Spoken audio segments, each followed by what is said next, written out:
friend. Welcome to the podcast. I am Melissa Matheson, and it's Thanksgiving week. There's a few things high on my list of things I am most thankful for, and coffee and friends are pretty close to the top of that list. So this will be a great start to Thanksgiving week as I get to be here today with you, a cup of coffee, and one of my other favorite friends, Stephen. We didn't really have a specific topic in mind when we started talking, but quickly the conversation turned to his strong Enneagram 8 personality, as well as his many years being a single parent to 3 girls. So go grab your coffee and join us at the table. We're talking about life mission statements, navigating the holidays when you're single, and black eyes.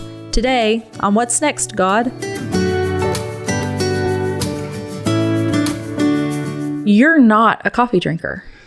Not typically. I don't like hot coffee or hot chocolate or hot beverages at Just all. nothing hot. Nothing hot.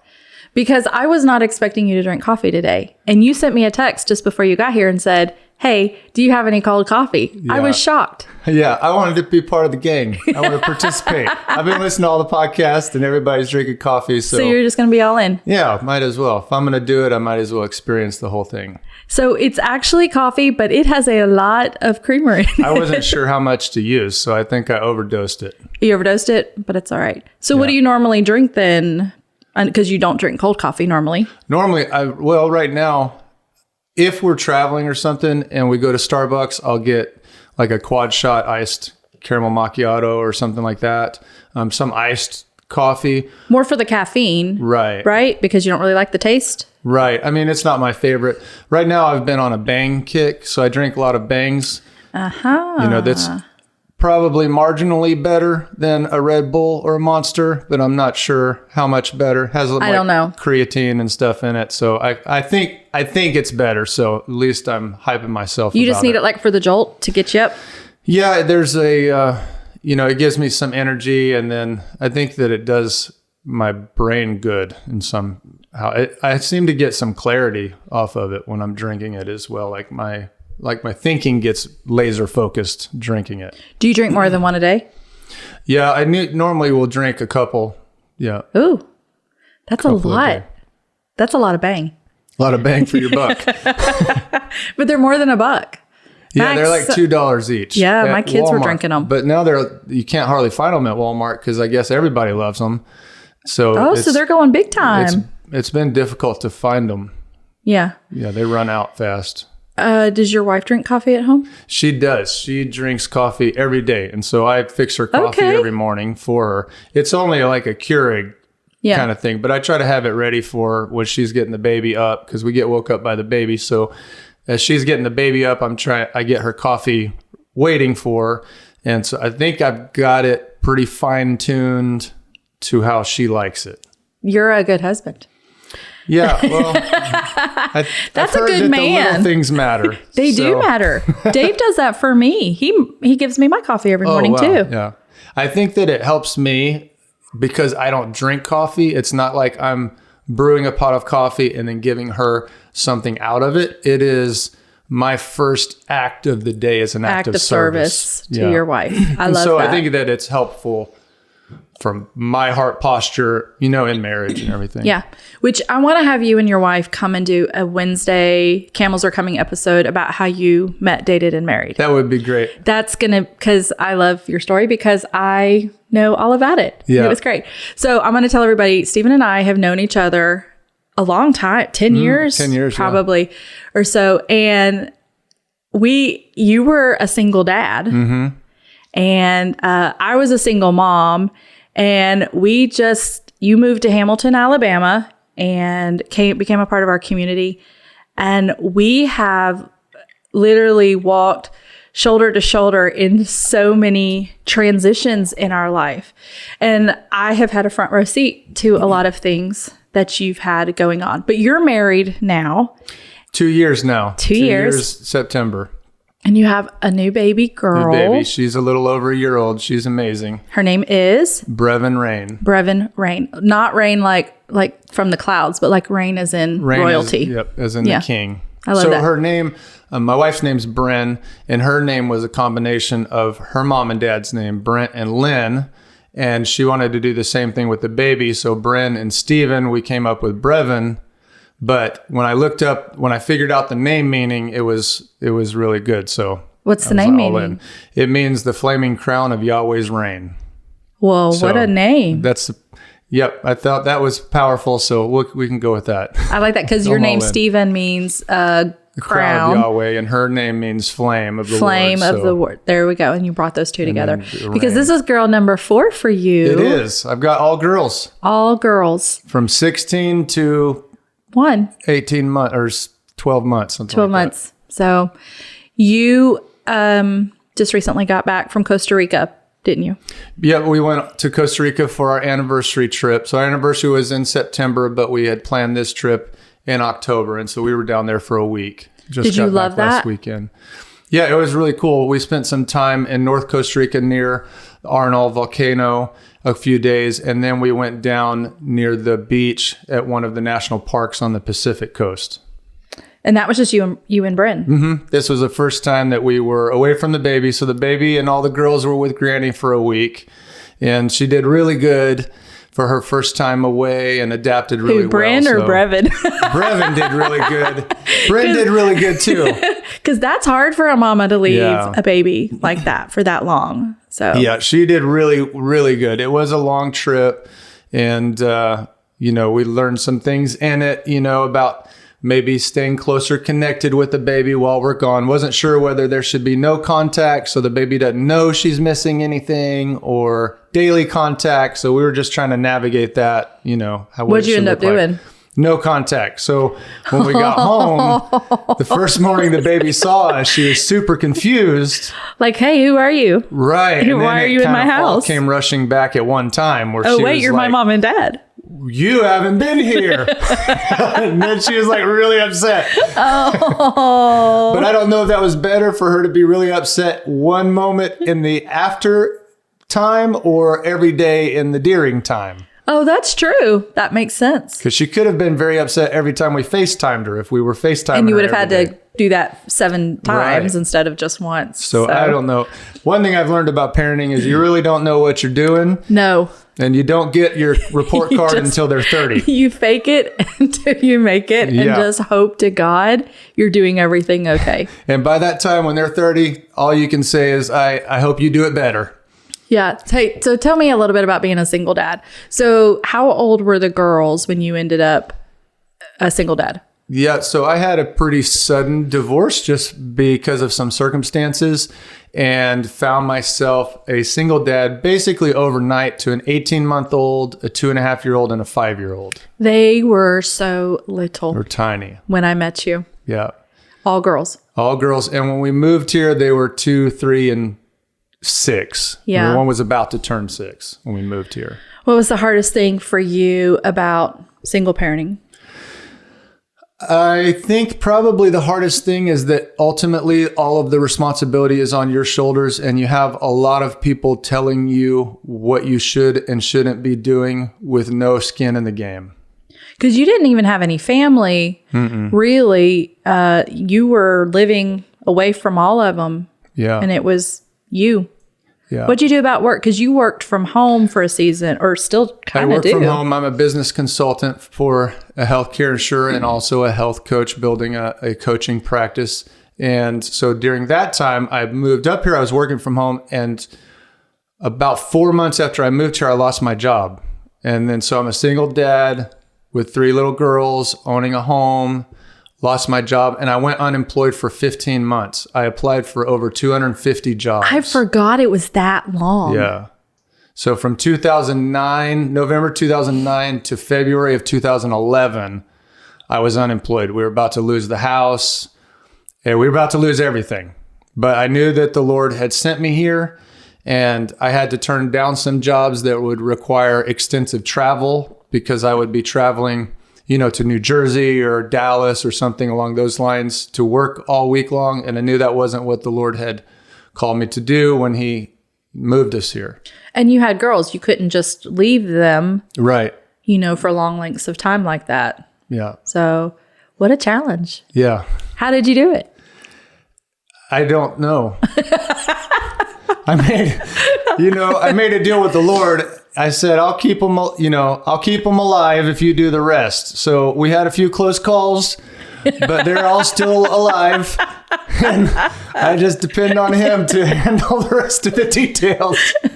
Tell me what to do. You ended up with some really great nannies that would come in and help with them. And right. So being here at the School of Ministry, when I went through the divorce, I had a promise from the Lord that the Lord was going to put a godly woman in their life. And I initially thought that meant that would be a wife for me. But what I found in the journey, in the meantime, there was godly woman after godly woman after godly woman that were students at the school that became very close to our family, through being a nanny for us.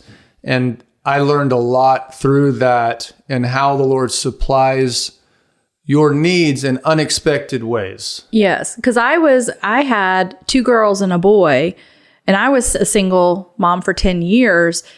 And I can look at my kids during that season that I was single and just see how God used community. He used things that we wouldn't think of to meet all the needs that they had.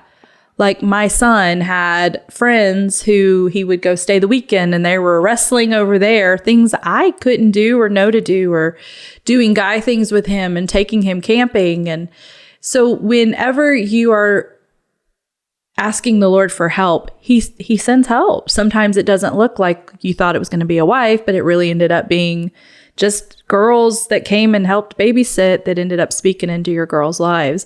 And I love that the Lord does that, because I go, these kids are great, not because of me, but because of the people that God brought into our life in that time. How long were you single before you got married again? 2008 to 2017. So 9 years. 9 years. Right at 9 years. That's a long time. Mm-hmm. It was a long time, especially, I don't know, people say it's harder being a single dad versus a single mom.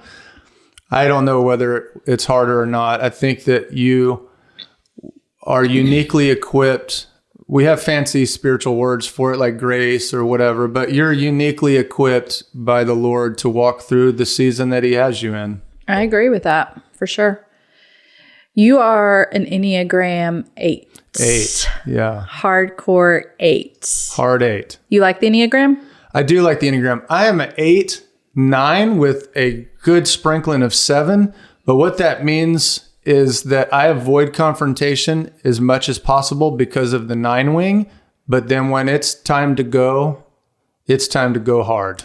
Yeah. So the 8 is the protective challenger. Yeah. Like, you don't mind confrontation. No, the 8 in me doesn't mind it, but the 9 in me does not like it. And the 7 is a wing too. So when you are an 8, you have a wing 7 and a wing 9, and you can lean heavily towards another, but you can also go the other way. 7s don't like confrontation either. They're the fun guy. Right. So both of those wings make me not like confrontation. And growing up, we didn't have any Enneagram or any awareness into who our children was. So I was viewed very differently. So part of my avoiding confrontation was because my strong 8 was not received very well in my life in different arenas, whether it's home or school or whatever. My 8 was just, like a wrecking ball. So describe an 8. Give me some things for people that are not familiar. Tell me about your 8-ness. I think that 8s so you're an Enneagram 1. Yes. So Enneagram 1s, they really have a sense of the right way to do things. And Enneagram 8s don't necessarily, they're quick decision makers, don't necessarily think about what's right or wrong as much as what's most expedient. And so it's more my way than the right way. Right. Yes. So I'm not bound up in whether I think it's right or wrong. I do have a moral compass, but I think it's the most effective way or the most productive way or most powerful way to get the job done. Right. And then go at that way really strongly. Yeah.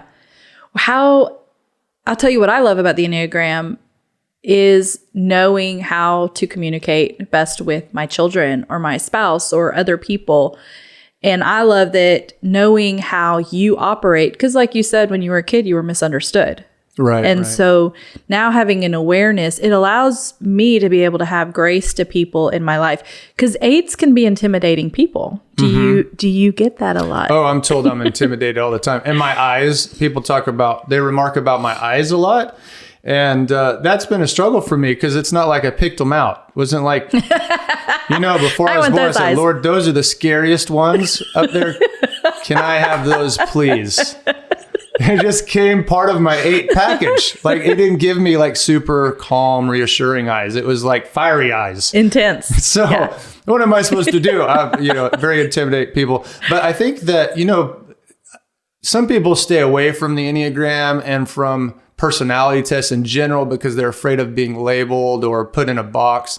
I think for me, it's given me a lot of self-acceptance and value, because I really struggled with because of the misunderstanding, it led to layers of self-hatred that I had to kind of crawl out of to really be able to appreciate my strong personality while leveraging the meekness of the Lord in it as well. Yeah. So tell me strengths of an 8. You can make quick decisions. You're not moved easily by other people's opinions. Not moved. Justice is big. Justice is huge. Protecting. So values in terms of, and the values may vary from 8 to 8, but whatever their values are, they're fiercely protective of those. So being the protective challenger, it's like, you're the guardian on the wall of your family or your marriage, yes, or, things, whatever it is that is super important to you. So what do you want to tell the world and our friends listening about 8s, about you, that you feel misunderstood about? I think that 8s love fiercely. Yes, they probably also despise fiercely as well, but they feel everything super strong. And so in misunderstanding, an 8 can hurt your feelings, but they love you like really, really strongly. Yeah. They say that the measure to which you can feel like hurt or grief or disappointment is the measure in which you can feel love. And so people that are hurt or disappointed or experience emotions, anger, whatever, the people that experience that and express that in such like obvious ways are also the people on the other end of the spectrum that can experience and get love fiercely. The measure in which, it's sort of like the measure in which you give is the measure in which you receive in that way. So I can see what you're saying about that. Yeah, I don't think, with 8s, I don't think that most people realize how emotional 8s are. So I think 2s are probably pretty sensitive, emotional, and that's kind of a known thing. But 8s, I think because of their strength and power, they don't come off as being very emotional, but they feel super deeply. Yeah. But they're usually very, I don't know if loud is the right word. They're usually very open and transparent about their... Right. Transparent, but not vulnerable.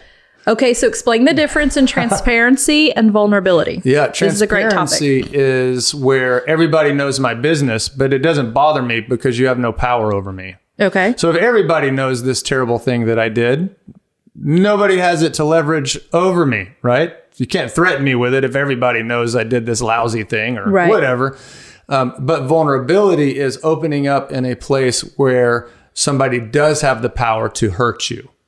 I think that's the difference. Transparency does not mean that there's any potential pain. Vulnerability is a place, because 8s like to control their environment. It is a place where you don't have control. So vulnerability would be what a husband and a wife experience or should be experiencing, right? Meaning I am giving you the power and the ability to know everything about me. Does that make sense? Explain. Right. Do you know where I'm trying to go with that? And it's more about being known in the areas that the 8 is insecure in. Okay. And doesn't feel safe in. Okay.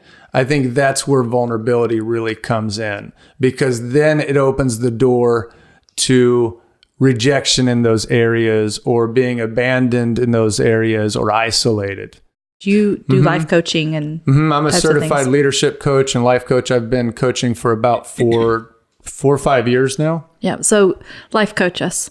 So vulnerability where is that safe? Obviously within marriage. Who are other people in our lives that we should be vulnerable with?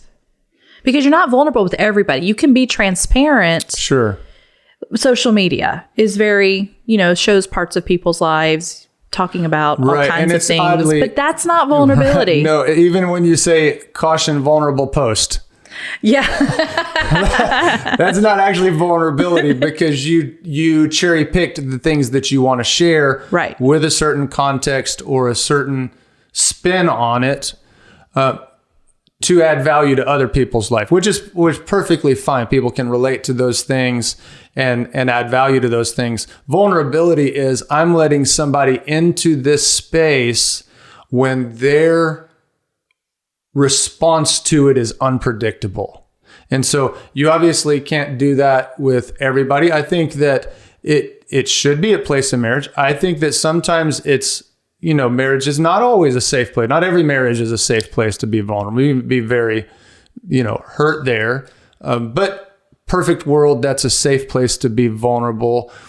I think that there's safety to be, and rightfully so, vulnerable with your children in some areas, with wisdom, understanding how you're leading with your children. And then I think it's really good to have, regardless of your personality, whether you're introvert or extrovert, because I think those affect the different numbers in different ways. I don't think those are included in the numbers, if that makes sense. So I would say there's probably introverted eights and extroverted eights. Right. I agree. So regardless of that, you need some brothers or sisters, people in your life that you can be completely open, yes, transparent, but opening the door to potential pain, those areas. That's where vulnerability really comes in. So why do people need people in their life? Why does the Bible talk about needing community and requiring community in order for us to grow? It has to do with vulnerability, letting other people speak into our life, not knowing what they may say about situations. How does that make us grow? I think it lends the case to be said about, the proverb, iron sharpens iron, so does a brother sharpen his other brother. So I think I misquoted that, but there is a friction in those places, in those relationships, that causes you to be sharper. If you're not opening the door to the areas that need the most growth, you're not growing. And the areas that need the most growth are the areas that you have the most pain in. Wherever you're not whole, you're not growing. You don't have the potential to grow until you're getting healing in those areas. And I don't think that you can get healing outside a relationship. Until you start opening it up and allowing that.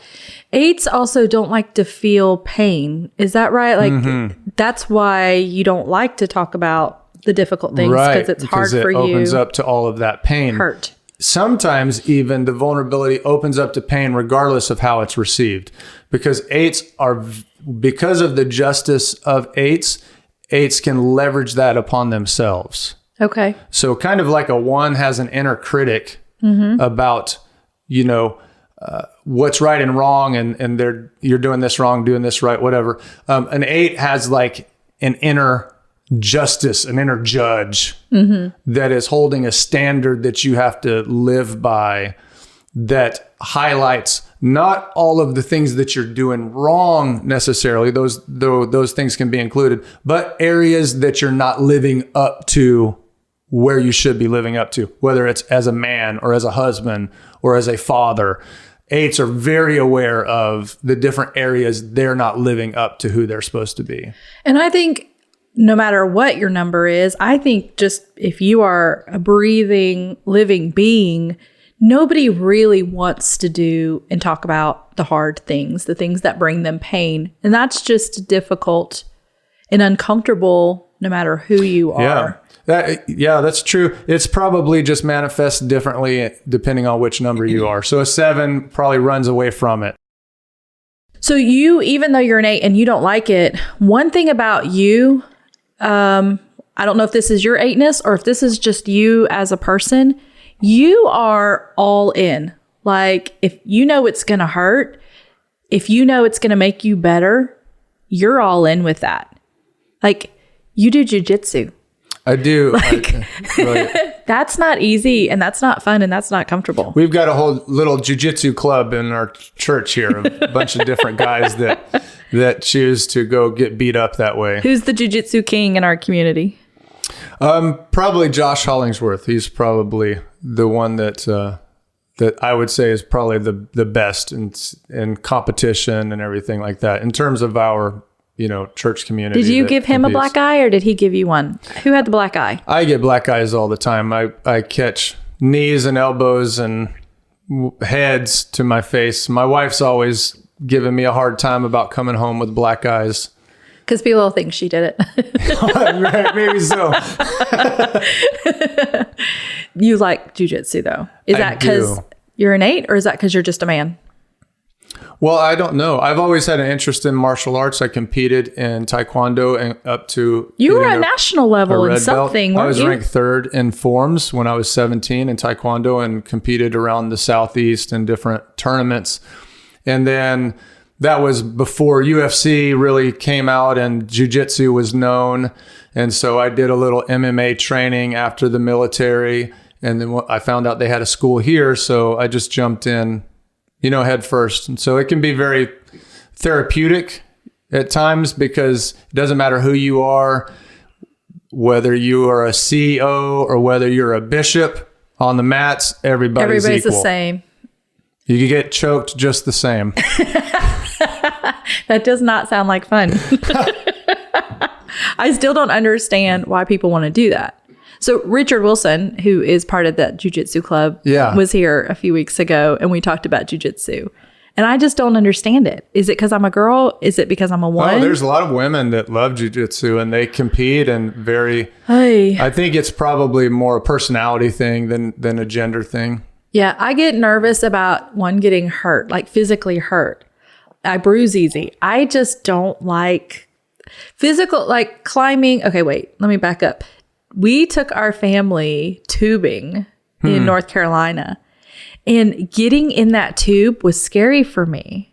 To get in, because the water was going so fast, it could knock you out. Like there were all these massive rocks, and I ended up getting quite bruised that trip. Oh man. But I don't enjoy that. That's not fun. So when I hear people say that they like doing this, I don't know what to do with that. I think part of it, as you're talking about the tubing, is maybe the adventure side of the 7 in me, 8-7. So I like adventure. And then if I'm going to do it, I'm going all out. And so for instance, in Costa Rica, we're on this canopy bicycle that takes you through the top of the jungle, and you're 100 feet in the air on a bicycle, on a little bicycle that you're strapped into. You're not strapped into the wire. You're strapped onto the contraption that if it fell, you're going with it. It's pulling you to the ground quickly.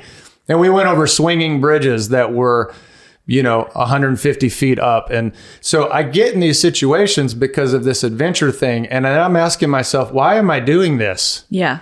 But I don't know what it is. I don't know if it's the challenge of things. I've skydived. Heights especially is the thing that gets me. I'm like, I'm not sure why I'm doing this right now. Yeah. But I can't stop myself. We've been watching The Amazing Race. Have you ever watched that show? I did years back when it had first come out. So we've been watching that. We kind of, as a family, before we go to bed, we'll watch an episode of it. One, we love it because it's nations. They travel to all these nations in the world, and our family loves nations and languages. And they go and do all of these things like bungee jump off the tallest dam in Europe. And I'm like, why? Speaking of nations, you love nations too. I do love nations. I actually have a ton of tattoos, and I've decided for my left leg, I've been thinking about what to put in. I'm going to put in small tattoos of every country that I've visited. Really? Mm-hmm. That's what I haven't started it yet, but that's my plan. That's a great idea. Mm-hmm. How many countries? Start naming some of them. So, Costa Rica, we were just there. That was for vacation. It wasn't a missions trip, but Canada, Guatemala, England, Alaska. I would put Alaska on there. I've been on a mission trip there. Mardi Gras, so maybe like a fleur-de-lis from New Orleans. Yeah. Like all those type of things. And me and my wife, we both have a value of adventure and travel. And one thing I realized on the Costa Rica trip, it was really great to be on vacation. That was the first we went on a cruise on our honeymoon. So that was one thing, but it was the first like international kind of vacation we've done. And it was great. And we unplugged and we enjoyed it and relaxed. But I think that I actually prefer mission trips over vacations. In other countries. Mm-hmm. Probably because they are a vacation of sorts, because you're breaking the norm of your life and going. But there's a level of spiritual fulfillment that you engage in on a missions trip that you're not going to get from any vacation. What are you called to do? What was Stephen Womack put on the earth to do? When God made Stephen Womack, put him in the earth, he had a purpose for him. Mm-hmm. Do you know what that is? Well, I can tell you my mission statement. Oh, your own personal mission statement. My own personal mission statement. Why am I even surprised that you have one? Tell me. Yeah, it's to call forth the authentic expression of individual purpose through coaching and speaking, infusing hope and igniting destiny. That's amazing. So I believe that regardless of what it looks like, whether it's public speaking, whether it's one-on-one coaching, whether it's through relationships, that I can quantify whether I'm living in alignment with my purpose and my mission based on, are the people that are around me leaving more full of purpose to express themselves authentically in their purpose? And are they leaving with more hope to go after everything God has for them? How did you find out that about yourself? How did you know how you were created, why you were created? Where did that come in? I went on a journey with the Lord about values and the things that were important to me and trying to figure out, the big question, why am I here? Right? We all Everyone come asks. to it sometime. Sometimes we ask more than once. Yeah. I think I asked last week. And I think that would be true actually in different realms. Like you have a purpose for your marriage and a purpose for your family and a purpose for your person. And so me as an individual, I remember this mission statement was just a download from the Lord, actually sitting at the red light by Fred's Pharmacy on my way home. And I heard it and I grabbed my phone and typed it in my notes and that was it. It really resonated with the things that are really important to me. Yeah. And you just heard that from the Lord. Mm-hmm. This is what you're created to do. I was pressing into that through prayer and asking the Lord those questions. And then that's when he happened to answer me. One of the things I love about you is you steward the word of God. When you hear God say something to you, you write it down. You talk about it. You read over it to know and remind yourself what God has said so that you can see those things come to pass in your life. As a coach, what would you tell somebody who is asking that question? What am I supposed to do? Give them some practical things that they should do. Well, I think you have to explore your strengths. You have to explore your values, and you have to spend time getting self-awareness of who you are. So when you find out who you are, you can find out what value you bring to the world, and then God can give context to your mission in the world. Do you feel like Enneagram is a great way of self-discovery, a great tool in that way? Is that a good place for them to start? Find some things that are, I don't think it's all encompassing. No, of course. But there are some common values to all 8s or all 1s and things that I think that causes things to be highlighted to you in different ways, in ways they're not highlighted to everybody else. Yeah. And so there's some things that we're just hardwired to care about that other people are not hardwired to care about. And it doesn't mean that, I care more and they don't care more. It means they're hardwired to care about other things that I don't care as much about. Whenever I went through a job transition earlier in the year, that was really when I kind of got into the Enneagram. I saw an article that talked about the best careers or jobs for your specific Enneagram number.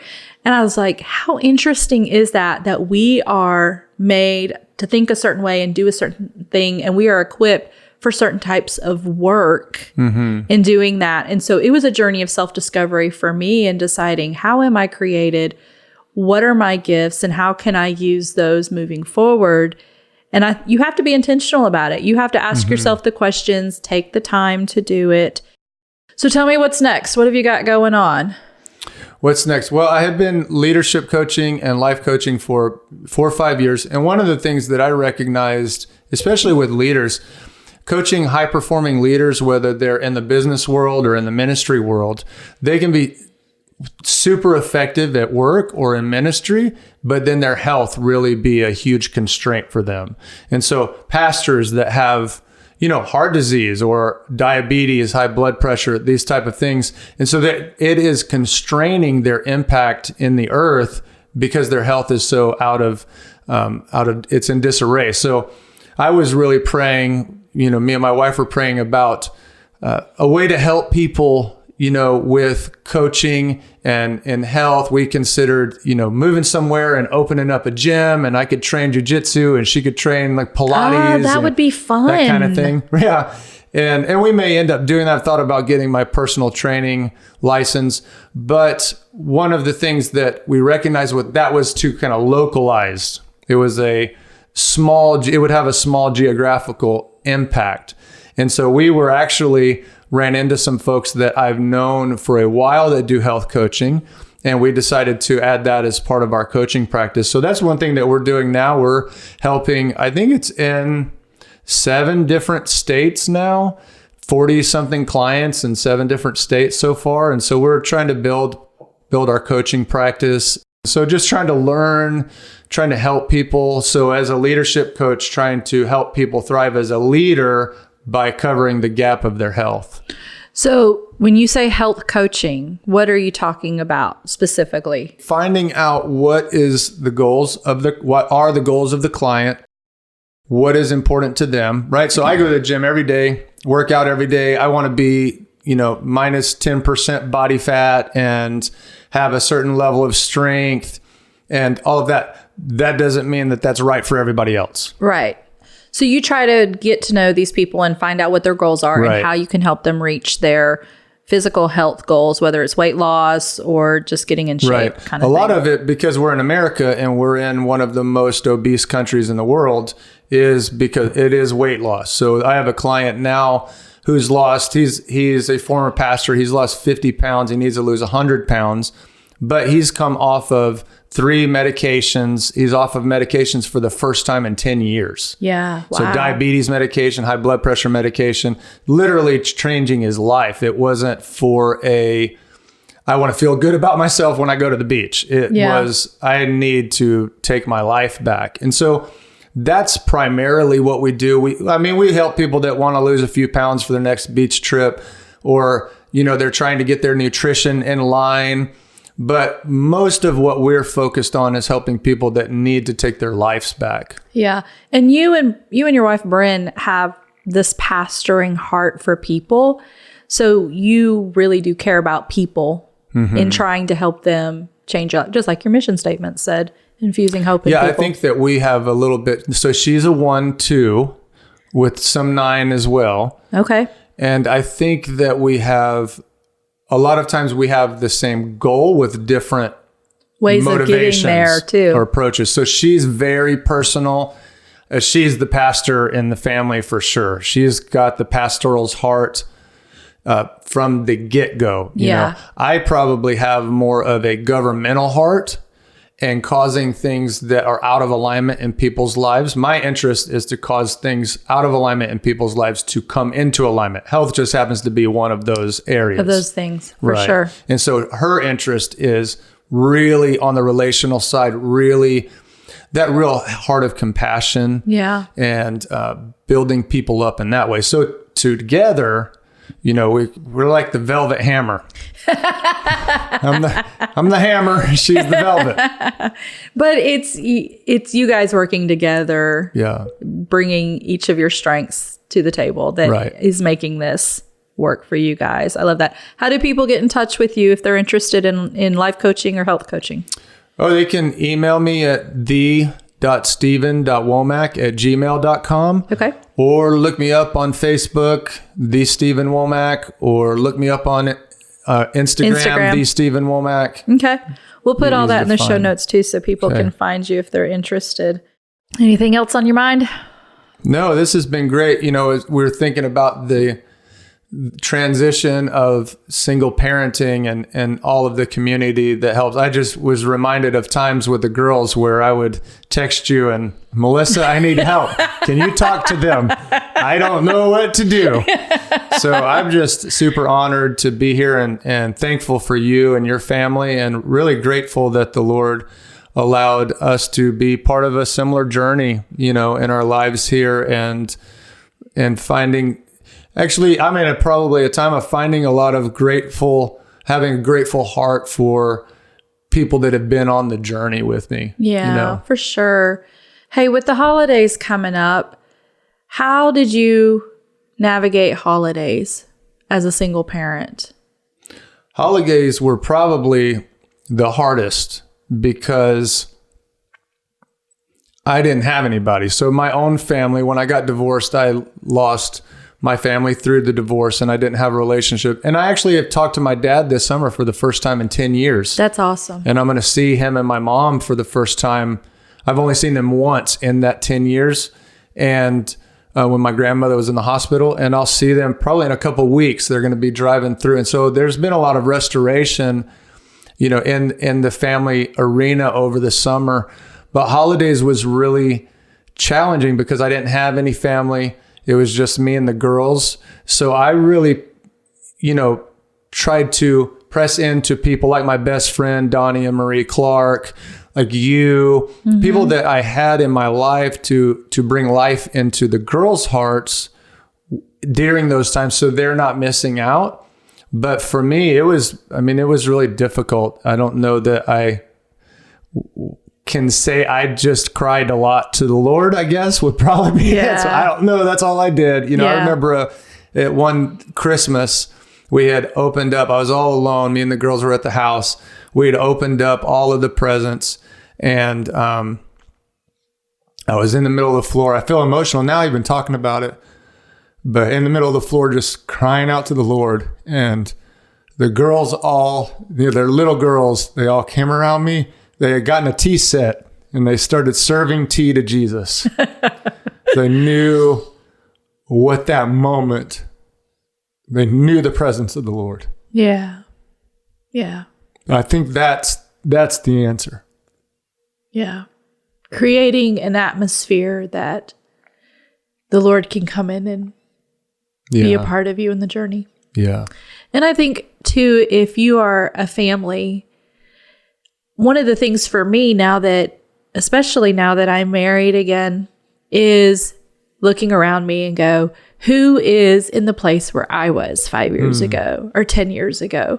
And how can I reach out to them? Yeah. That's one of our favorite things to do now, is invite people over to our home and invite them into our family, because I remember what that was like too. Yeah. But Revelation 19 talks about the testimony of Jesus being the spirit of prophecy.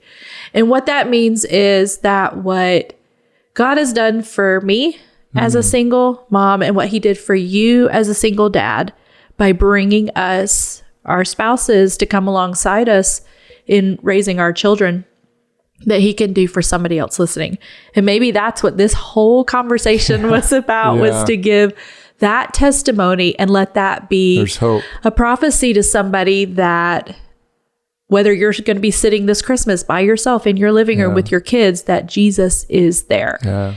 And that there is hope, that things can change. I was listening to Bill Johnson talk yesterday, and he said that the Hebrew word in the Old Testament for testimony, that word actually means do it again. Wow.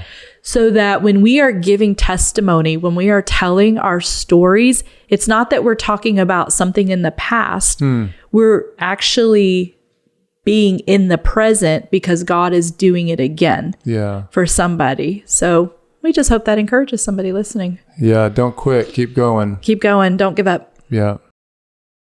You're worth it. There is no plan B. Yeah, there's not.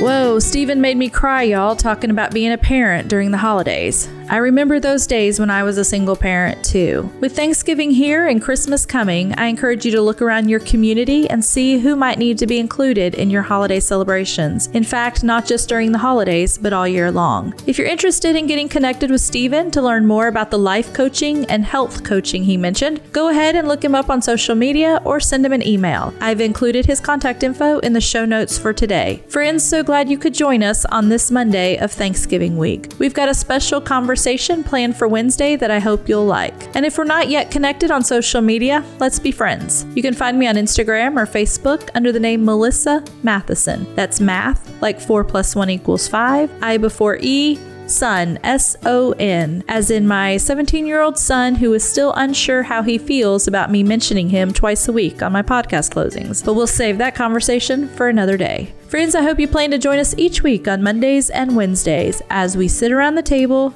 have a cup of coffee, and talk about what's next, God.